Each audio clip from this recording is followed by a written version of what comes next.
오늘은 여호수아 이제 3장으로 넘어갑니다. 여호수아 3장 1절에서 오늘 8절까지 함께 보도록 하겠습니다. 여호수아 3장 1절에서 8절 말씀입니다. 우리 하나님 말씀입니다. 다 같이 일어나셔서 1절부터 7절까지 교독하고요. 8절 합독하겠습니다. 제가 먼저 읽습니다.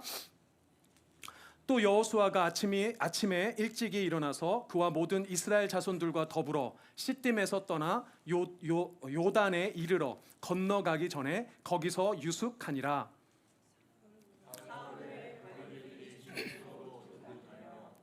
백성에게 명령하여 이르되 너희는 레위 사람 제사장들이 너희 하나님 여호와의 언약궤 매는 것을 보거든 너희가 있는 곳을 떠나 그 뒤를 따르라. 그러나 너희와 그 사이 거리가 2000규빗쯤 되게 하고 그것에 가까이 하지는 말라. 그리하면 너희가 행할 길을 알리니 너희가 이전에 이 길을 지나보지 못하였음이니라 하니라. 여호수아가 또 백성에게 이르되 너희는 자신을 성결하게 하라. 여호와께서 내일 너희 가운데 기이한 일들을 행하시리라. 여호수아가 또 제사장들에게 말하여 이르되 언약궤를 메고 백성의 앞서 건너라 하매 곧 언약궤를 메고 백성의 앞서 나아가니라. 여호와께서 여호수아에게 이르시되 내가 오늘부터 시작하여 너를 온 이스라엘의 목전에서 크게 하여 내가 모세와 함께 있었던 것 같이 너와 함께 있는 것을 그들이 알게 하리라. 8절 함께 읽습니다. 너는 언약궤를 맨 제사장들에게 명령하여 이르기를 너희가 요단 물가에 이르거든 요단에 들어서라 하라. 아멘. 앉아주시기 바랍니다. 제가 잠깐 기도하고 말씀 전하겠습니다. 아버지 감사합니다. 오늘도 복된 주일 사랑하는 주의 자녀들에게 허락하셨습니다.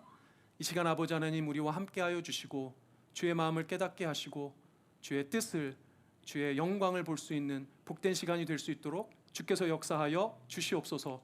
부족하고 허물 많은 종을 세우셨습니다. 오늘도 종의 허물과 죄악 모두 가리시고 온전히 주님의 영광만 드러낼 수 있도록 인도하여 주시옵소서. 감사드리며 존귀하신 예수님의 이름으로 기도드립니다. 아멘. 아멘. 오늘은 그들이 알게 하리라 라는 제목으로 말씀 계속 이어갈 텐데요. 우리 다시 한번 또 인사 나누겠습니다. 참으로 사랑하고 참으로 축복합니다. 네, 우리 청소년 청년 성도님들과 우리 장년 성도님들과 또 인사 이렇게 나누겠습니다. 오늘 주님을 보시길 바랍니다. 주님을 보시길 바랍니다. 네, 할렐루야. 여러분들 매 순간 매 예배 때마다 매일의 삶의 자리에서 살아계신 하나님을 경험하는 여러분들 되시길 참으로 소망하고 축복합니다. 아멘. 아멘. 오늘 제가 블루진데이 저희 이제 계속 함께 하셨던 분들은 이제 익숙할 텐데요. 처음 오셨거나 또 이렇게 중간에 오셔가지고 블루진데이가 도대체 뭐 하는 날인가 뭐 이런 생각들을 좀 하실 수가 있을 것 같아요. 말씀드린 대로 저희 교회가 이름이 블루진 교회이고 또 저희 교회만에 하나님께서 주신 사명이 있기 때문에 그것에 특별히 조금 집중하는 이런 주간을 갖고자 매월 첫째 주에 이렇게 갖고 있습니다. 특별히 조금 특이한 것은 복장 드레스 코드가 있어서 청바지를 입고 와주세요 뭐 이런 얘기를 이제 저희가 하게 되고 청소제를 입어주세요 이렇게 말씀드리잖아요. 여러분 복장 하나에도 의미가 담겨 있습니다. 복장에도 상징이 있고 의미가 담겨 있잖아요. 교회의 경우에는 사실은 저와 같은 목회자의 목회 철학이 담겨 있는 것이기도 합니다. 그래서 오늘 좀 최근에 오셨거나 또 우리 성도님들 중에도 우리가 왜 블루진데이에 드레스 코드를 이렇게 맞췄는가, 도대체 우리 목사님은 왜 청바지에 이렇게 집착하시는가? 제가 이유가 여러 개 있겠지만 두 가지 정도를 꼽아서 먼저 좀 공유하고 나누고 여러분들 어디에 가서든 블루진의 마음으로 좀 지냈으면 좋겠다라는 생각을 해봅니다. 첫 번째는요, 우리 모두가 참 목자이신 예수님의 몸된 하나의 교회라는 의미입니다. 드레스 코드를 하나로 맞춘다는 것은 우리가 한 지체라는 거예요. 우리는 참 목자 되신 예수 그리스도의 한 양이지 않습니까? 목사인 저도 또 성도님이신 여러분들도 사실은 서로 구별 없이 가장 첫 번째 정체성은 하나님의 같은 자녀요, 참 목자 되신 예수 그리스도의 양이라는 것이 우리의 본질적인 정체성이에요. 예전에 어떤 성도님이 저에게 이렇게 물어보셨어요. 목사님은요, 그 왜 있잖아요, 보통 그 목사님들 중에 종종 이렇게 카라 좀 특이하게 된 그런 사제복 같은 이런 거 입지 않으시냐고 물으셨습니다. 저는 입지 않는다고 말씀을 드렸어요. 그리고 그 이유를 이렇게 설명을 드렸습니다. 그 복장으로 목사인 나와 성도님들의 사이를 구별하거나 나누고 싶지 않습니다라고 말씀을 드렸어요. 사실 여러분들과 저는 기능적인 차이가 있죠. 교회를 구성하는 구성원들 중에 기능적인 차이가 있을 뿐입니다. 본질상 말씀대로 우리는 같은 하나님의 자녀이고 동일한 예수 그리스도의 목자 되신 예수님의 양들이에요. 근데 굳이 그런 복장을 통해서 여러분들과 저의 거리를 두고 싶지 않았습니다. 왠지 뭐 그거 입으면은 목사가 더 목사스럽고 더 거룩해 보이고 뭐 좀 그런가요? 뭐 좀 그렇게 보일 수도 있습니다. 물론 복장은 말씀드린 대로 좋은 상징의 의미가 있고 의미가 담겨져 있기 때문에 나름 그런 것들을 살리기 위해서 또 좋은 의미로 입으시는 분들도 있는 걸 알고 있어요. 그러나 또 한편 그런 것을 가지고 본질과 상관없이 나의 모습이 거룩해 보이고 나는 사제이고 나는 목사여서 여러분들과는 좀 구별되고 싶습니다. 이런 마음이 이런 마음이 있다면 사실 그건 온당치 않다라고 생각이 됩니다. 사랑하는 여러분들, 복장이 그 사람의 본질을 말하지는 않습니다. 근데 굳이 그걸 입어서 나는 목사요, 여러분들은 성도이니 특별 대우해 주세요, 뭐 이런 얘기하고 싶지 않았다는 겁니다. 사실 이런 복장은 여러분들 아시는 대로 주로 개톨릭과 같은 사제분들이 입으시는 거고 또 사제들의 특별한 복장들이 또 있습니다. 근데 여러분들, 가톨릭의 교리는 사제와 평신도가 구별돼 있어요. 교리상 구별이 되어져 있습니다. 그러니까 사실 개톨릭에서 사제분들이 사제복을 입는 것은 뭐 교리에 맞춰서 입는 거니까 전혀 문제가 없는 거죠. 그런데 우리 기독교는 본질상 그것을 교리적으로 차이로 두고 있지 않습니다. 말씀드린 대로 기능상의 차이일 뿐이죠. 사제인 목사와 평신도는 본질상 다르지 않다는 겁니다. 말씀드린 대로 기능적 차이만 구별하고 있어요. 좀 흥미로운 사실이 여러분들 모르실 수 있어서 말씀을 드리는데요. 여러분들 일반적으로 알고 있는 이런 카라가 들어간 것을 the clerical clothing, the clerical garment 이런 말을 쓰거든요. 근데 원래 우리가 지금 보고 있는 그런 형태의 사제복은 기원이 캐톨릭이 아닙니다. 물론 아주 거슬러 올라가면 캐톨릭이 기원이겠지만 우리가 보는 그 형태의 기원은 사실 장로교예요. 스코틀랜드 장로교의 영향을 미국 교회나 한국 교회가 많이 받았는데요. 스코틀랜드 장로교에서 처음 이것이 시작됐다는 기록이 발견이 되고 있고요. 사실 그 복장이 장로교뿐만이 아니라 다른 교파들에서도 차용이 되고 심지어는 역으로 지금은 캐톨릭이나 또 캐톨릭 색깔이 강한 기독교인 성공회 사제분들이 많이 입으시죠. 그러니까 오히려 역수출이 된 겁니다. 원래 기원은 장로교단에 있어요. 그리고 여러분들 보통 성의라고 해가지고 우리 보통 저와 같은 목사님들이 뭐 이렇게 좀 의식 세례나 성찬 때 가운을 입지 않습니까? 이 가운도 기원은 원래 칼빈이 세웠던 제네바 교회에서 기원이 된 겁니다. 캐스옥이라 그래서 사실 물론 모든 이런 사제복 이런 목사님들이 입는 어떤 성이나 이런 클로싱은 거슬러 올라가면 캐톨릭의 기원이겠지만 지금 우리가 보고 있는 이런 형태는 장로교단이 그 기원을 가지고 있다는 것을 아시고 이해하셨으면 좋겠습니다. 그러나 우리 목사님은 왜 안 입으신다? 그걸 가지고 굳이 구별하고 싶지 않다는 거고, 다만 예를 인도하는 사람이잖아요. 이 예배는 예식입니다. 성예예요. 물론 공식적인 성례는 이제 세례와 성찬이지만 예배라는 의식을 인도하는 사람으로서 우리가 포멀하게 입는 정장을 통해서 그런 예를 갖추는 것뿐입니다. 그 정도가 제가 이제 양보할 수 있는 수준인 거고요. 다만 이제 첫째 주마다 우리가 블루진에 입는 것은 본질상 여러분들과 저는 똑같은 하나님의 자녀고 똑같이 하나님의 일을 하는 사람입니다라는 의미를 가지고 있다는 겁니다. 기억하시고 함께 또 이 드레스 코드를 지켜갔으면 좋겠습니다. 두 번째는 이거예요. 실천적인 신앙인이 된다는 겁니다.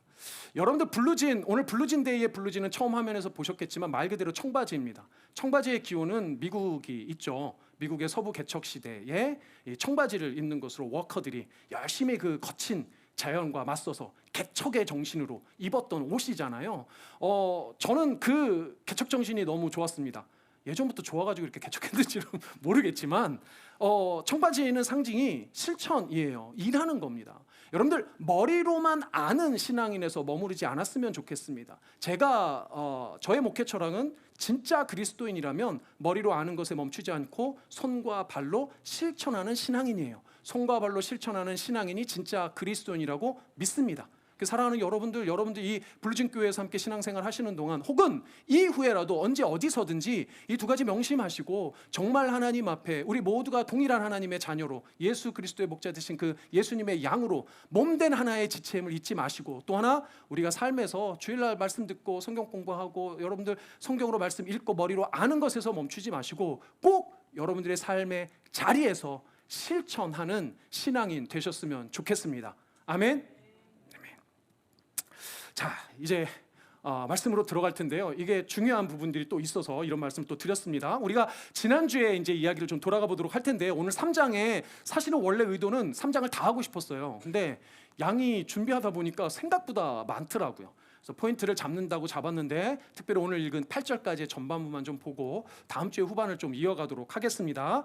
지난주에 우리가 기억하신다면 라합 정탐꾼 사이에 일어났던 이야기를 우리 함께 나눴었습니다. 사실 정탐꾼이 했던 일은 뭔가요? 여리고 땅, 적진이었던 여리고 땅에 들어가서 정탐을 하고 군사 정보를 얻으러 들어간 거 아니겠습니까? 그런데 그 모든 정탐한 이후에 정탐 보고 정보를 얻은 그 보고 내용은 딱 한 줄이에요. 그 한 줄이 우리가 지난주에 본문이었던 2장 24절에 있습니다. 2장 24절 같이 읽어볼까요? 시작. 또 여호수아에게 이르되 진실로 여호와께서 그 온 땅을 우리 손에 주셨으므로 그 땅의 모든 주민이 우리 앞에서 간담이 녹더이다 하더라. 아멘. 와, 이게 딱 보고 내용이에요. 여호수아, 지금 대장인 리더인 여호수아에게 딱 보고한 내용은 이 한 줄입니다. 보고의 핵심은 뭔가요? 지금 이스라엘 백성을 앞두고 있는 가나안 땅의 사람들이 두려움에 떨고 있다는 거예요. 이게 보고 내용입니다. 이게 다예요. 이게 다. 보고 내용 참 쉽죠. 정탐꾼이 정탐을 따로 한 것도 아니고 라합에게 들었던 얘기 그냥 전달한 게 다예요. 상식적으로 생각하면 그닥 그렇게 중요한 군사 정보 아닌 것이 분명하지 않습니까? 만약에 제가 여호수아 같은 군대 리더였다면 이런 정탐 가지고 왔으면 저는 당장 1계급 강등에 다 연봉 깎고 막 이럴 것 같아요. 이게 무슨 중요한 정보라고 이걸 가지고 왔냐라고 할 것 같다는 거죠. 근데 더 놀라운 것은 이 정탐 보고를 받은 여호수아의 뒤에 반응입니다. 여호수아 2장은 이 구절로 끝이 나요. 그리고 3장에 들어가니 여호수아의 반응이 사실은 나오는데, 여호수아는 다른 한마디의 언급도 없고 다른 아무 처리도 없고 바로 무엇을 합니까? 전쟁 준비를 바로 합니다. 적진으로 전진하는 거예요. 정탐 내용을 모두 받아들였다는 것이고, 이제는 전진해서 여리고와 전쟁을 해도 괜찮다는 확신을 얻은 거예요. 이 짧은 한 줄에. 그 확신은 뭡니까? 이거예요. 가나안 온 땅을 이미 우리 손에 주셨다는 거예요. 가나안 온 땅을 이미 우리 손에 주셨다라는 정탐꾼의 그 확신이 여리고를 앞두고 있는 여호수아의 확신이었다는 겁니다. 그런데 누가 주셨습니까? 그 가나안 온 땅을 누가 주셨어요? 여호와께서, 하나님께서 주시지 않았습니까? 정탐꾼도 여호수아도 여리고에 들어가기 전에 필요했던 것은 딱 한 가지였어요. 그게 뭡니까? 하나님이 지금 우리의 앞서 일하고 계시는가에 대한 확신이에요.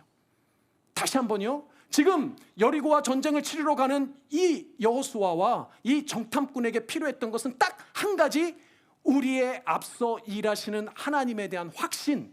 이거 한 가지가 유일하게 필요했다는 거예요. 이 확신이 있으니까 바로 적진으로 갈 준비를 하고 전쟁을 치를 준비를 하는 거예요. 그런데 가나안에 들어갔던 이 정탐꾼의 내용을 보니 뭡니까? 이미 가나안 땅의 사람들의 마음속에 하나님이 일하고 계시는 거예요. 이미 하나님은 가나안 사람들의 마음을 정복하셨고 그것은 곧 그 땅을 정복한 거나 다름이 없다는 확신이 들었다는 거예요. 그러니 정탐꾼은 더 이상의 정탐이 필요 없었던 것이고 여호수아도 더 이상의 중요한 군사 정보는 필요하지 않았던 겁니다. 오직 하나님이 앞서 행하시며 하나님께서 일하고 계신다는 그 믿음, 그 확신이 필요했을 뿐이에요. 사랑하는 우리 성도님들, 우리도 여러분의 앞서서 행하시고 일하시는 그 하나님에 대한 믿음과 확신이 있으시기를 소망합니다. 아멘. 그래서요, 기독교 신앙의 가장 중요하고 핵심인 것 중에 하나가 뭐냐면 이거예요. 하나님이 먼저 행하신다는, 하나님이 먼저 일하신다는 믿음이에요. 이 믿음이 우리 신앙의 핵심적인 요소 중에 하나라는 겁니다. 근데 여러분들, 우리가 지금도 드리고 있는 우리 신앙생활의 기초라고 할 수 있는 이 예배도 마찬가지예요. 여러분들 우리가 예배를 뭐 한다고 합니까? 예배를 드립니다. 공손한 표현으로 우리는 예배를 하나님께 드립니다. 뭐 심지어는 어떤 분들은 예배를 봅니다. 이렇게 얘기를 하지 않습니까? 근데 여러분 가만히 이런 문장을 살펴보면 주어가 다 누구예요? 주어가 우리예요. 우리. 주어가 나예요. 내가 주어고 누가 목적어입니까? 하나님이 목적어예요.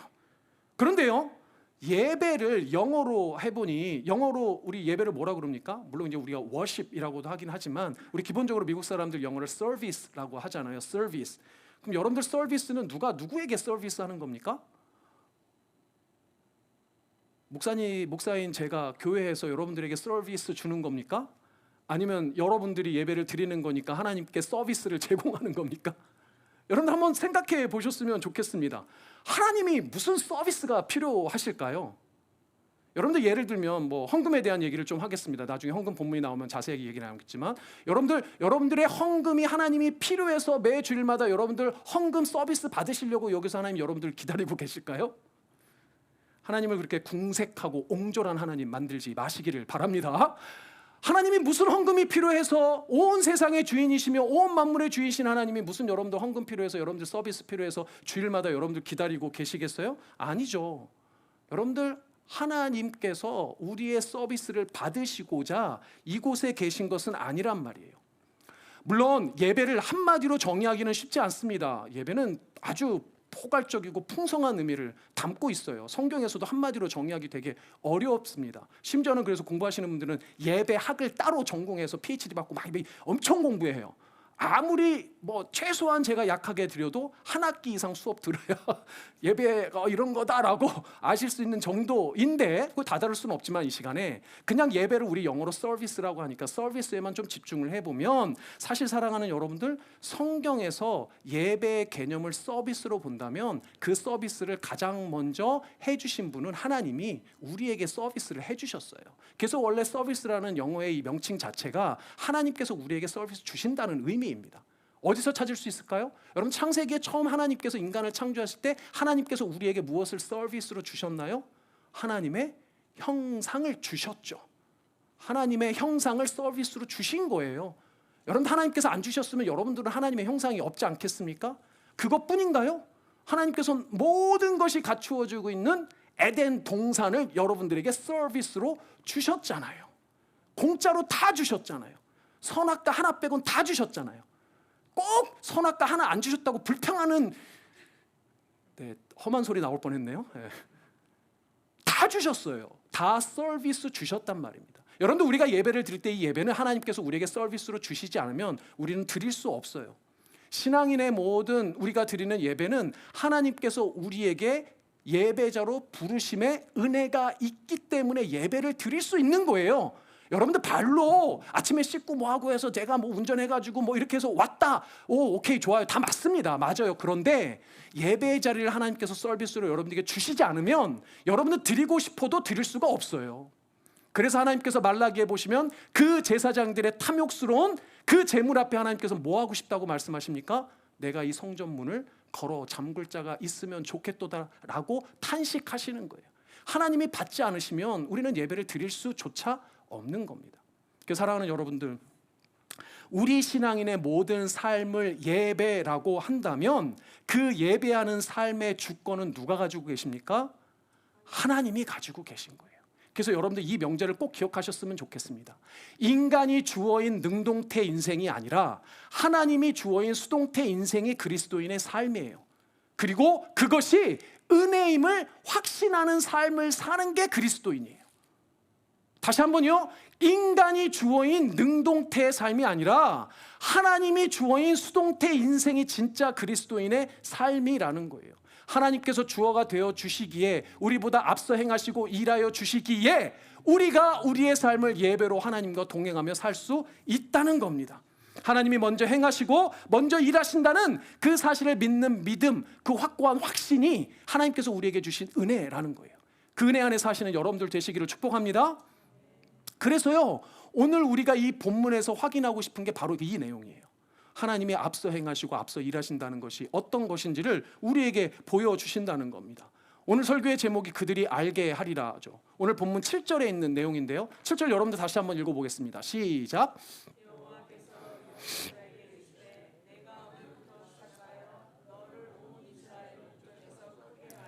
내가 모세와 함께 있었던 것 같이 너와 함께 있는 것을 그들이 알게 하리라. 아멘. 그들이 알게 하리라는 우리 교회 올해 표어이기도 합니다.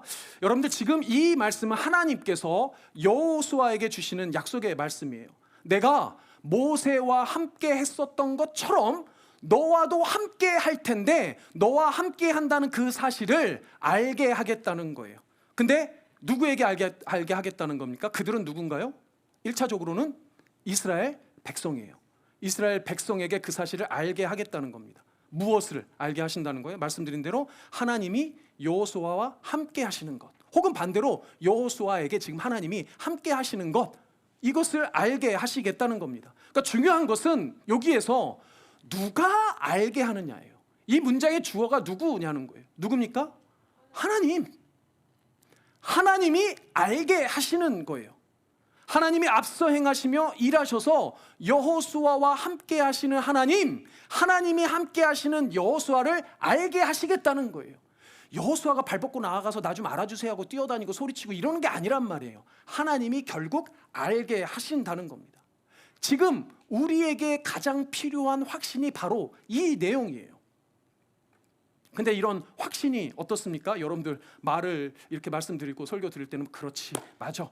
그리고 거듭 말씀드리지만 집에 돌아가면서 까마귀 고기를 삶아 드셨는지 꼭 까먹잖아요. 우리가 자꾸 주어가 내가 되잖아요. 내가 뭐랬고 자꾸 내가 강조가 되지 않습니까? 그런데 하나님께서 얼마나 자비로우시고 은혜로우신지 그런 우리를 잘 아세요.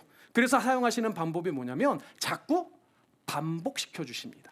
자꾸 반복시켜 주세요. 매 주일마다 잘 들어보세요. 대충 목사님이 하는 얘기가 다른 것 같은데 비슷하고 비슷한 것 같은데 다르고 자꾸 반복시켜 주세요. 오늘 본문에서도 확인할 수 있습니다. 여러분들 3절 보겠습니다. 3절 보면 이렇게 기록되어져 있습니다. 백성에게 명령하여 이르되 너희는 레위 사람 제사장들이 너희 하나님 여호와의 언약궤 매는 것을 보거든 너희가 있는 것을 떠나 어떻게 하라고 되어 있습니까?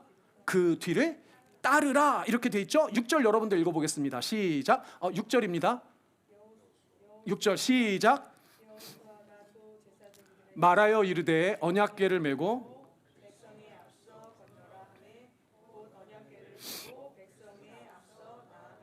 아멘. 저희 7절이라고 되어 있는데 잘못된 겁니다. 6절입니다. 6절 다시 한번 뒤에 보시면 언약궤를 메고 백성에 앞서 건너라 하매 곧 언약궤를 메고 백성에 앞서 나아가니라. 그러니까 이 내용이 어떤 내용이냐면 이런 거죠. 지금 하나님은 여호수아에게 그리고 여호수아가 백성들에게 이렇게 명령을 하는 겁니다. 뭐라고 하는 거냐면 하나님의 언약궤를 모든 백성에 앞서서 가장 앞에 두고 먼저 가게 하는 겁니다.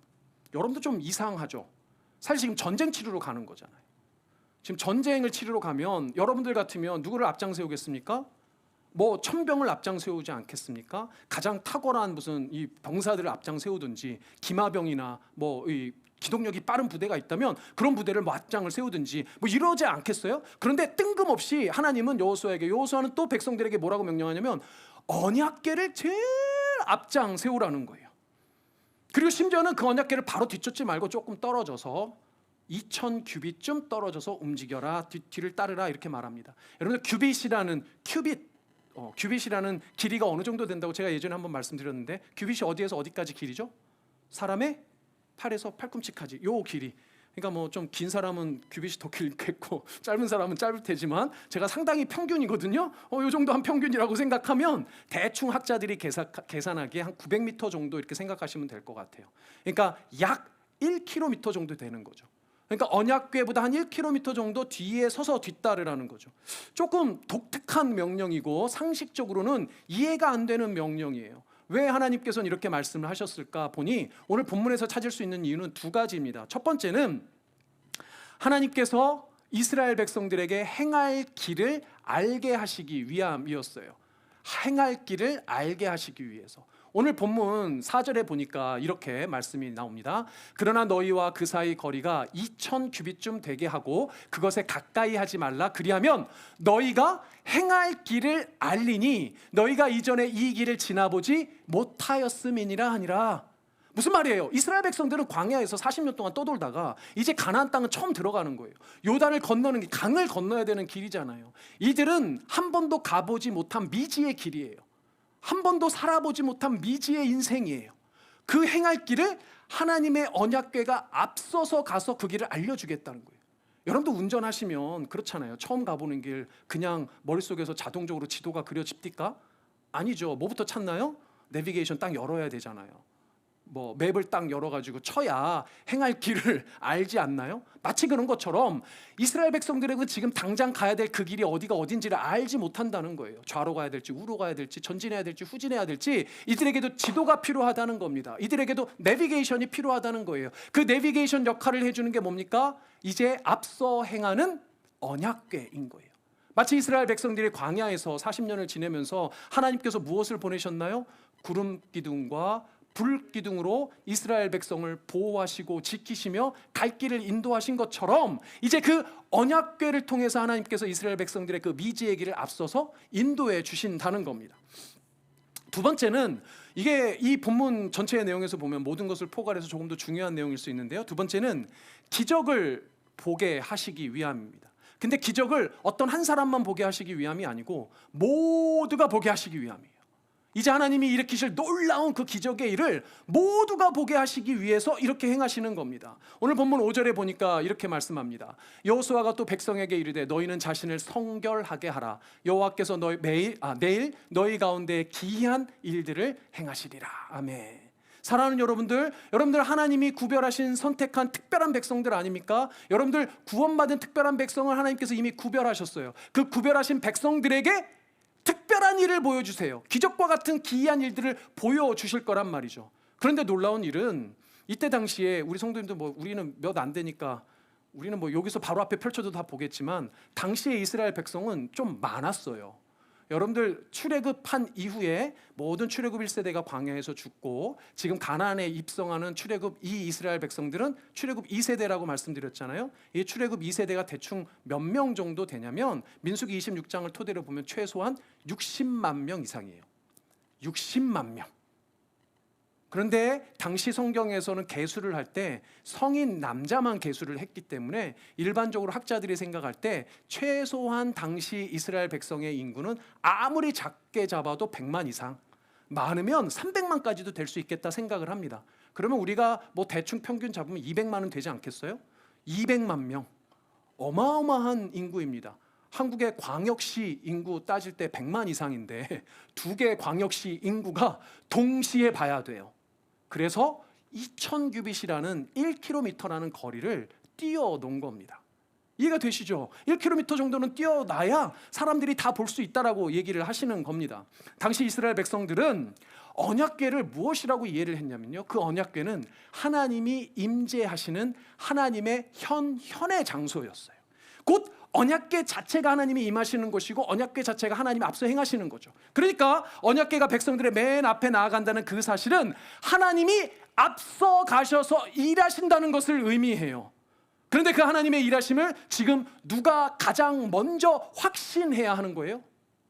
이스라엘 백성이 그 하나님의 일하심을 가장 먼저 확신해야 한다는 거예요. 바로 이스라엘 백성이에요. 여러분들 그들이 알게 하리라의 이 그들에는 이스라엘 백성이 가장 먼저 포함이 된다는 겁니다. 이스라엘 백성이 먼저 하나님을 알아야 하는 거예요. 이스라엘 백성이 먼저 하나님의 일하심과 그 기적을 경험하고 체험해야 하는 겁니다. 그것이 되어야 비로소 가나안 정복이 시작될 수 있는 거예요. 사랑하는 여러분, 이 그들이 알게 하리라의 그들은 바로 여러분들입니다. 바로 우리들이에요. 세상에 다른 그 어떤 사람이 아니라 여러분들이 바로 그들이 되어서 그 하나님을 먼저 경험하시고 아셔야 된다는 거예요. 여러분들이 하나님을 모르고 여러분들이 하나님의 기적을 체험하지 못했는데, 경험하지 못했는데 누구에게 나가서 하나님을 알게 하겠습니까? 그 사랑하는 여러분들 그래서 우리 교회 수많은 모임들, 예배들, 훈련들 왜 하자고 하는 거예요? 여러분들 바쁘신데 그 붙잡고 제가 하겠습니까? 그 하나님을 먼저 아셔야 하기 때문에, 그 하나님의 역사를 먼저 경험하셔야 하기 때문입니다. 사랑하는 여러분들, 여러분들에게 참으로 그 하나님의 놀라운 일이, 그 앞서 행하시는 하나님의 은혜가 먼저 경험되어지고 확신케 되어지는 그런 여러분들 되시기를 축복하고 또 소망합니다. 아멘. 제가 사실 이 말씀의 구절을 작년 말 연초에 이렇게 보면서 제 자신의 마음속을 들여다보고 깜짝 놀랐어요. 오늘 이 성경의 말씀에 말씀드린 대로 그들이라는 그 사람들 속에 내가 있구나라는 것을 깨닫고 깜짝 놀랐습니다.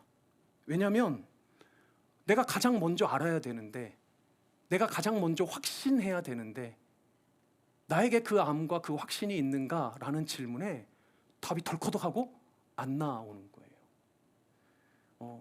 하나님은 우선 내가 먼저 알기를 원하시는구나.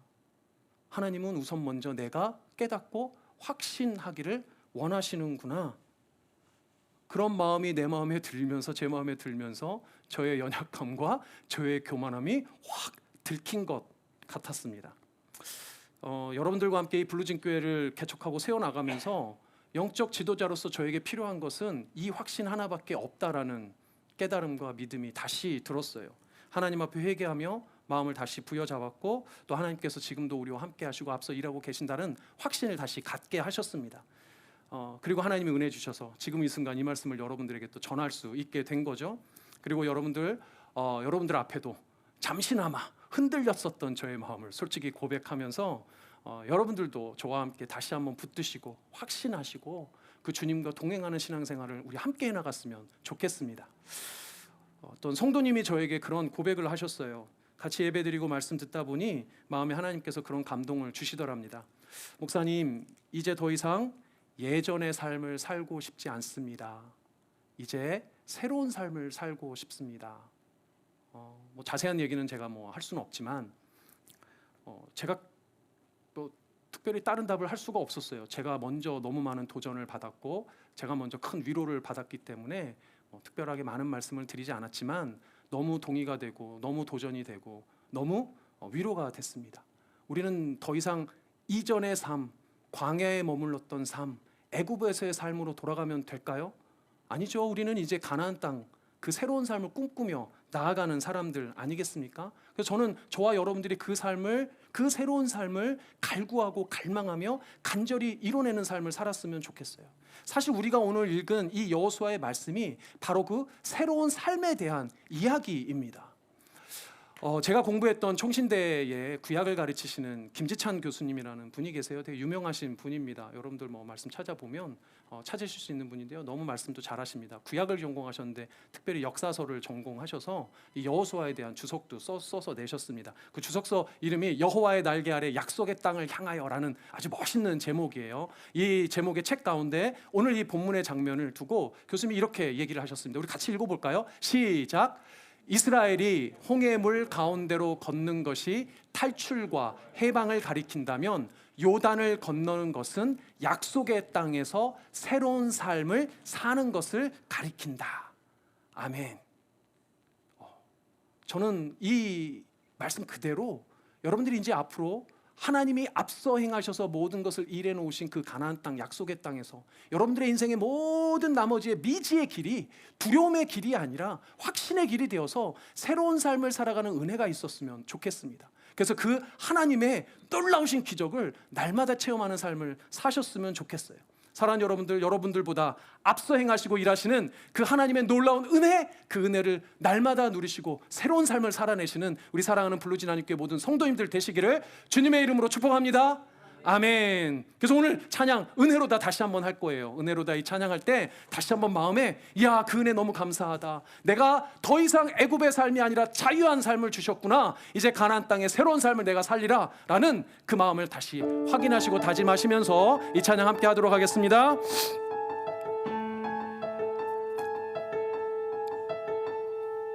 아멘. 이제 우리의 삶이 새롭게 시작될 줄 믿습니다.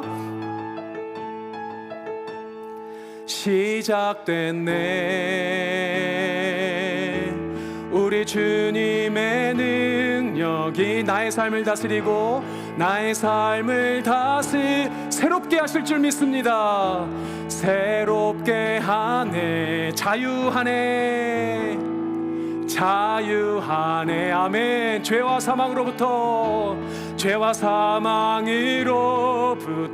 나의 삶은 변하고 난 충만하네. 아멘. 은혜입니다. 은혜로다. 주의 은혜. 아멘. 한량없는 주의 은혜. 은혜로다. 은혜로다. 주의 은혜. 변함없는 신실하신 주의 은혜로다. 한 번 더 하겠습니다. 은혜로다. 주의 은혜. 한량없는 주의 은혜. 한량없는 주의 은혜. 은혜로다. 주의 은혜. 변함없는 신실하신 주의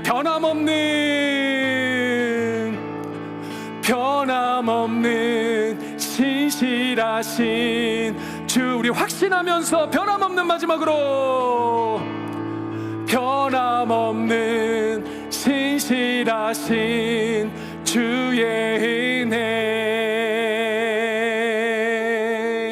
아멘. 제가 잠깐 기도하겠습니다. 주님 은혜를 감사합니다. 수천 년 동안, 아니 영원부터 영원까지 약속하여 주신 그 말씀의 은혜, 우리의 앞서 행하시며 모든 것을 이루시겠다고 하신 그 약속의 말씀의 은혜를 오늘도 듣게 하시고 확신하게 하시니 감사합니다.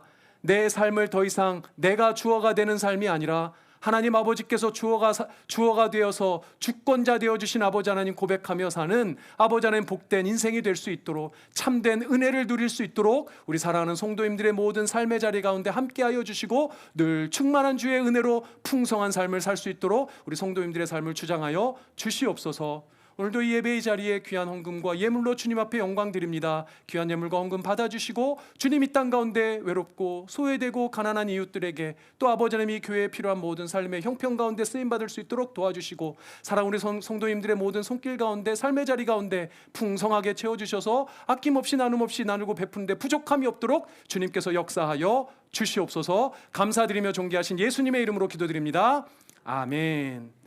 네, 이제 잠깐 우리 함께 일어나셔서 블루진 공동체 고백, 매주 첫 번째 드리는 이제 블루진 이 데이 때마다 하는 블루진 공동체 고백입니다. 이 고백이 우리 모두의 고백이 되길 바랍니다. 함께 저와 천천히 고백하도록 하겠습니다. 시작. 우리는 세상으로부터 부름받은 하나님의 백성입니다. 우리는 복음을 위하여 다시 세상으로 보냄받은 예수 그리스도의 제자입니다. 우리는 오직 하나님만을 찬양하고 경배하는 하나님의 예배자가 되겠습니다. 우리는 생명의 복을 받은 하나님의 형상으로서 세상을 축복하는 소명자가 되겠습니다. 우리는 하나님 말씀의 빛된 복음으로 세상을 밝히는 전도자가 되겠습니다. 우리는 행함과 진실함으로 교회와 이웃을 섬기는 화목제가 되겠습니다. 그리하여 하나님 나라가 임하며 하나님께만 영광을 돌리는 주님의 공동체가 되겠습니다. 아멘. 축도하겠습니다. 지금은 우리를 구원하여 주신 예수 그리스도의 은혜와 아버지 하나님의 사랑과 성령 하나님의 교통하시는 은혜가 우리와 함께 하시며 또 앞서 행하셔 모든 인생을 주관하시고 주권자 되어주신 하나님 아버지를 믿고 확신하는 마음으로 이 땅을 살아가길 작정하고 소망하는 사랑하는 우리 블루진 한입교회 모든 성도님들의 머리 위에, 이들의 가정과 일생 위에, 멀리 타지에 있는 가족들까지 지금으로부터 영원토록 함께 있을지어다. 아멘.